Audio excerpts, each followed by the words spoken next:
The struggle is real, folks. Just a quick behind the scenes of the daily sort of struggle I have in my little tiny workshop, and I can't wait to get it done. Welcome to my channel. If you're new, hope you stay to the end to watch to see what I've actually made. This project that you should like, I love it. It turned out well in the end. There's going to be a few problems with the microphone, but I'm just leaving all that in so you can see where I went wrong with the microphone, etc. But just enjoy the video, and we will get right to it very shortly once I get this wood out from under here. Oh dear.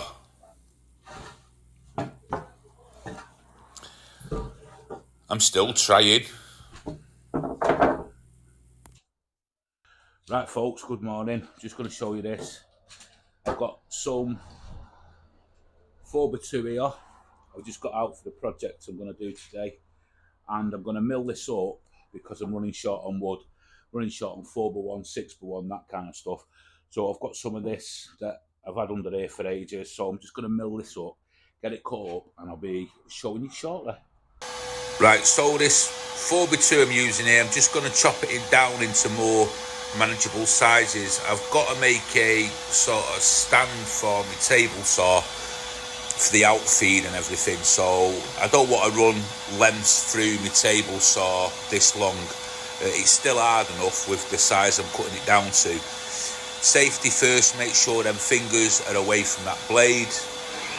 Look where my hand is there, it's at the end of this fence. I always try and keep my hand as near to the end of that fence as possible and still giving support. I've got the wood propped up on the other side with some blocks. So all I'm doing is just cutting this down into more manageable pieces, so then I can run them through the table saw into strips, because like I said, I've not got any 4x1 or 6x1 in stock at the moment.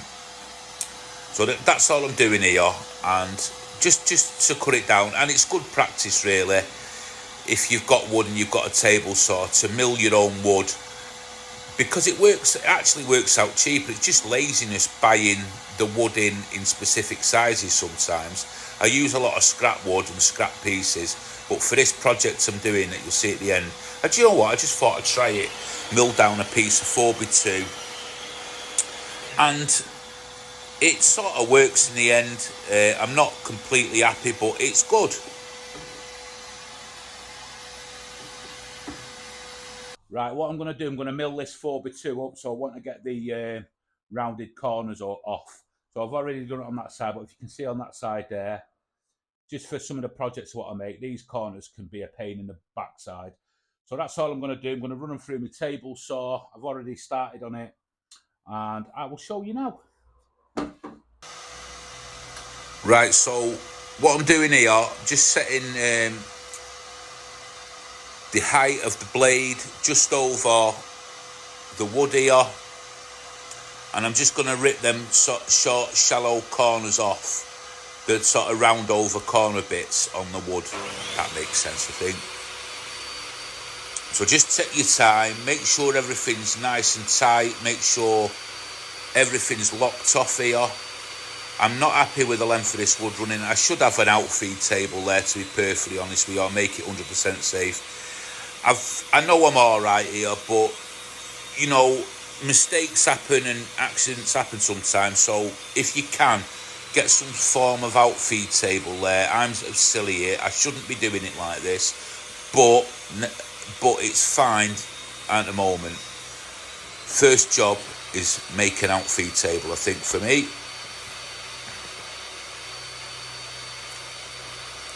So I'll just run both sides through, just to take them round overs off, and then I'll come back to this table saw and I will change the dimensions, the setup I've got on it, so I can make strips of wood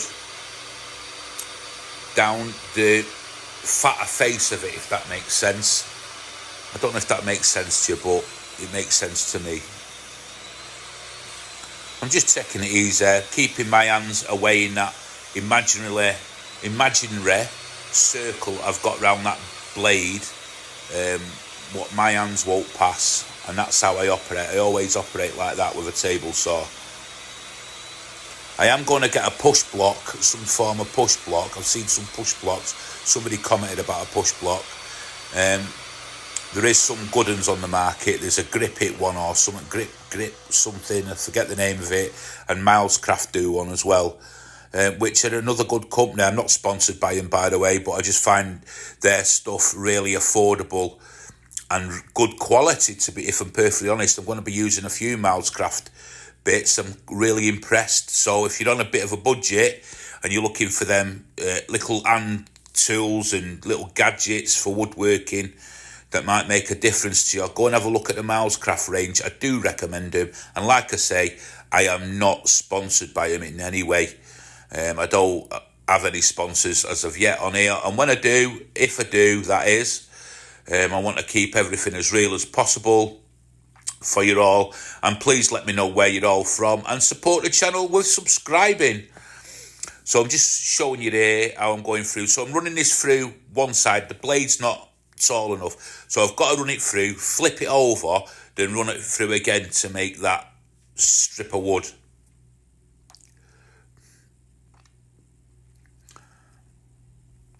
I'm just using that stick at the side there for a little bit of support.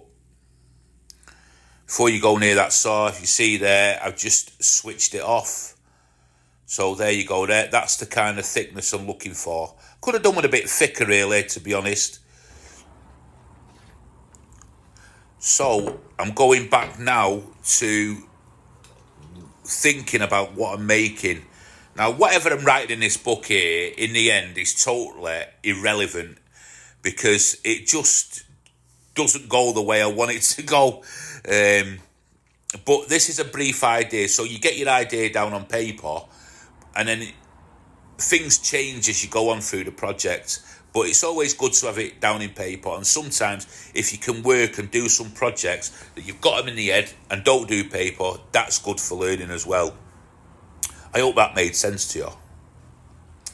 And if people are struggling with my dialect, my accent, let me know.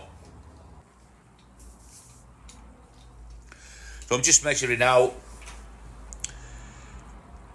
looking at my book for measurements. So like I said, it all didn't go to what the book was saying, but actually the measurements did. So this is why I'm glad I wrote it down, because the way I had the items set out in the end, the measurements was the critical bit about this. It weren't so much the look, it was more the measurements, and you'll see what I mean as and when the project carries on.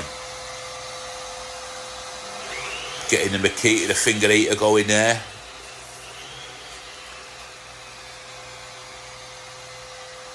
So using scrap wood, you could use pallet wood for this.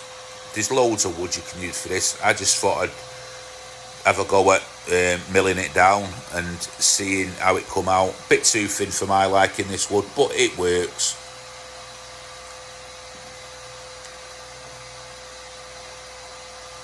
And here we go. Stanley's not made an appearance yet. Wonder what, oh yeah, he has at the beginning of the video, didn't he? I'm sure he'll be back shortly.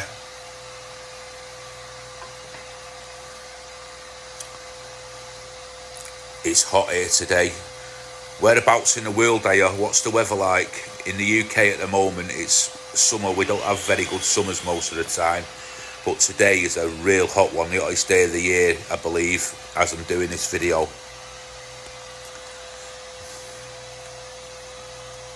So I'm just taking my time getting these measurements super accurate. Like I say, it's the most critical thing.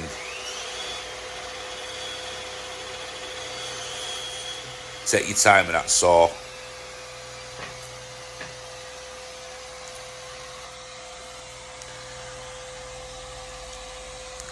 And there it is, all cut up. So I'm just going again, and I'm just a few little tweaks to the design here. What I need to do, I'm running that saw up against that line.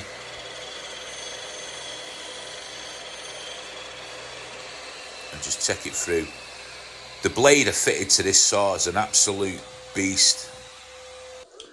Right, so as we're going on with this project, you see me, what was in my head, a bit of a project that I wanted to do. Well, anyway, that's gone wrong. So what I'm going to do now is, with how I'm cut it, I'm going to do it to sort of another interpretation. And just let's hope it comes out right. So what I'm going to do is I'm going to sand using a 120 grit sandpaper. You can use a 180 grit, but I'm using a 120 grit. That's fine. So, oh, hang on a minute. Everything's stuck. It's one of them days.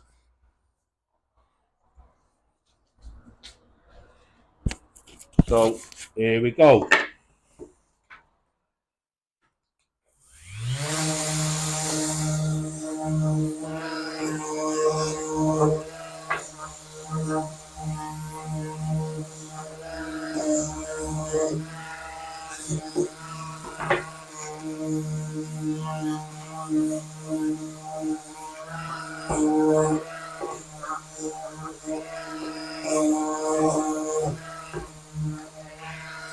And all I've done there, all you're doing with this wood is just getting the splinters, sharp edges off, and just giving it basically a key for either the stain or the paint to stick to. You can paint this, you can stain it, you can do whatever you want with it. You can make this slightly so it's to your design. So I'm just giving you an idea of overall how it should be done. I think that's right. Give you an idea, a bit of creative spark. So anyway, I'm going to get on with doing this, sanding the rest of this, and I'll be back later. So here's Shelley now. She's going over this with a spirit-based dark oak stain. It's got like a rustic vibe to it, this piece. Apologies for the sound on these videos today. My microphones were all up the wall, so apologies in advance. So she's just going to go over this, and this is like for pre-assembly. My little escape artist chasing the Amazon man about, but more about that another time. I had to apologise for chasing him around my van outside. Right, I'm just going to show you this step. What I'm doing on this project here, it's all been sort of pre-stained. We pre-stain everything just so when it's all put together, Shelley can go over it and sort of finish it off. So this section here, I need to cut a slot. So I want a slot there that's about 3 centimetres. So if I just sort of eyeball the middle there, and then I come over 1, 2, 3, 1, 2, 3. Well, no, I'm going to give it 2 and a bit. I need to sort of get it in the middle of that there, sort of. So that's there. And then I'm going to transfer that mark over there. You can easily do it by the eyeball. You don't have to be super accurate with this. So just coming up there, and it doesn't really matter. What I'm aiming for is a hole round about there. So what I'm going to do is, I'm just going to punch a hole there. And I've already worked out what size hole I want. So it's this is a 26mm Forstner bit.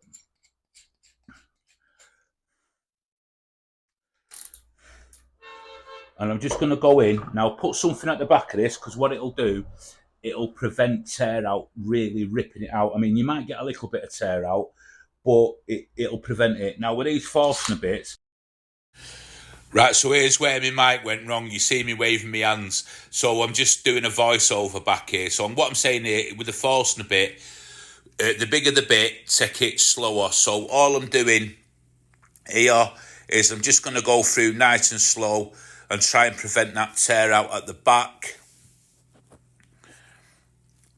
So just line it up nicely. My microphones went all funny, so if you see me talking and there's no voice and there's a voiceover, it's only for this video. I'm looking at doing more talking on the videos as well. People have asked me to do that. Anyway, that's the hole there, and very little tear out, and that's through having that block at the back. Here we go. There's no voice to me there. Don't think I'm going mad or talking to myself, please. So all I'm doing here is running the pencil down the side of them holes. Just on the outside. I could never see, when I do this, when I make an hole and then I'm trying to make a slot, I can never 100% get them to line up perfectly, no matter how much I do it properly, if that makes sense. I'm just using the jigsaw to follow them lines up.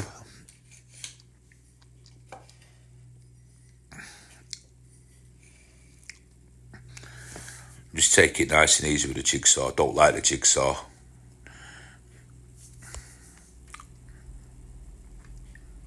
Although I'm getting better with the jigsaw.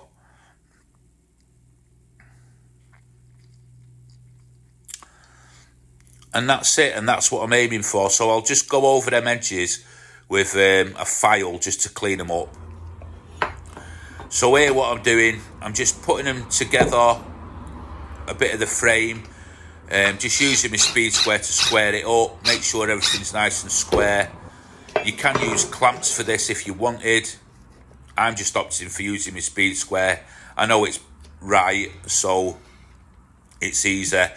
You can put glue in the joints here if you want, but for what it is, there's no need for this. If I was going to sell these, if I'm going to sell them and put them into production as part of the things that I'm going to sell, all them joints will be glued. There's 40mm screws in there.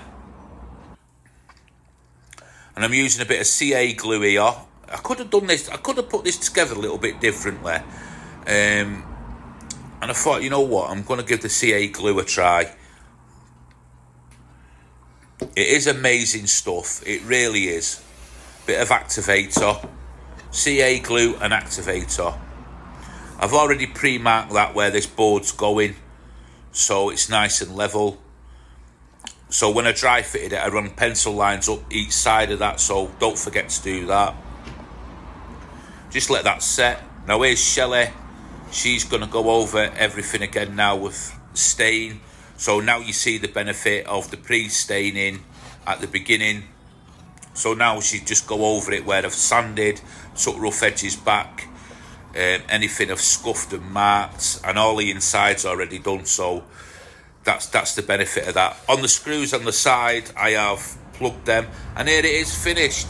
It's a sort of little mini wall-mounted bar thing. So let me know what you think. I love it. The design in my head was supposed to be a little bit different than this. All the dimensions are the same, but ayo, it turned out well in the end. Let me know what you think, and I'm sure you can make this. This was out of one piece of 4x2. Thank you for watching. You're all amazing.